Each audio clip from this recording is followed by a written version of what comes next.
रामकृष्ण हरी माऊली. आता आपण उभ्या आहोत पुण्यातील प्रतिपंढरपूर म्हणून ओळख असलेल्या विठ्ठलवाडीच्या मंदिरात. आषाढी एकादशी निमित्त हजारोच्या संख्येने वारकरी येथे विठुरायाच्या दर्शनाला येत आहेत.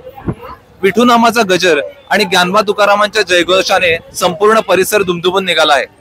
चला तर पाहूयात पुण्यातील हा आषाढी एकादशीचा सोहळा कसा सुरू आहे. जगण्याचे देवा लाभो ऐसे बळ, दुर्गुणाचा वळ पहावेना.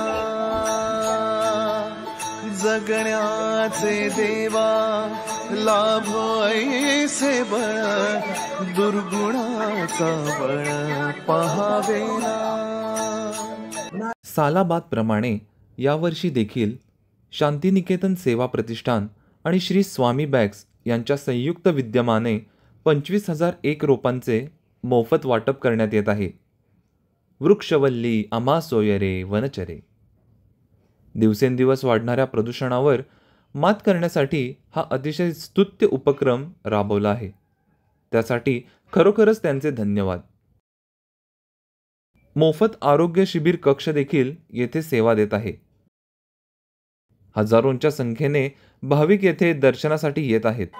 सद्गुणाची देवा वाढो ऐसी कळ, मरणाची झळ साहवेना.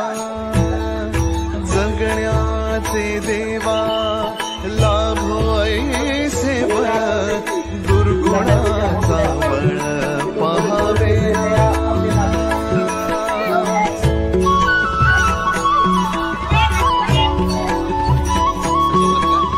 तुझ्या दारी दाबी पांडुरंगी तळ, उन्मादाचा मळ झाकवेना.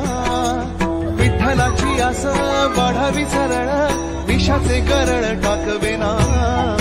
जगण्याचे देवा लाभो ऐसे बळ. राष्ट्रीय स्वयंसेवक संघाकडून भाविकांसाठी चरण सेवा सुरू आहे. भाविकांसाठी मोफत खिचडी वाटप देखील येथे मोठ्या प्रमाणात सुरू आहे.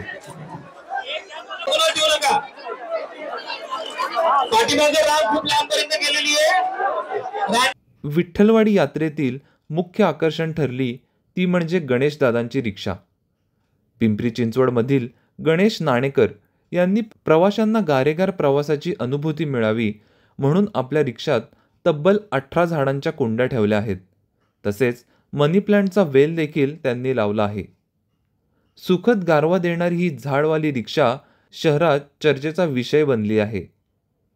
मंदिर परिसरात अनेक छोटी मोठी दुकाने थटली आहेत. पूर्ण विठ्ठलवाडीला जत्रेचे स्वरूप प्राप्त झाले आहे.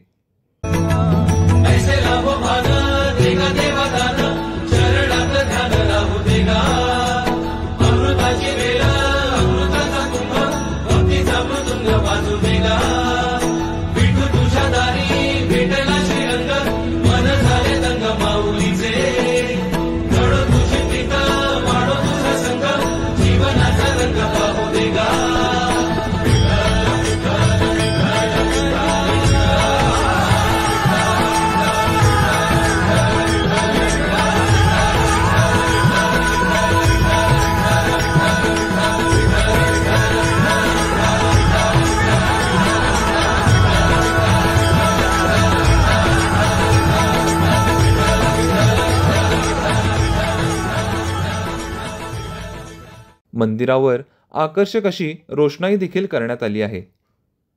तुम्हाला हा व्हिडिओ कसा वाटला ते नक्की सांगा. चॅनलला सबस्क्राईब करा आणि कमेंटमध्ये रामकृष्ण हरी लिहायला अजिबात विसरू नका. रामकृष्ण हरी.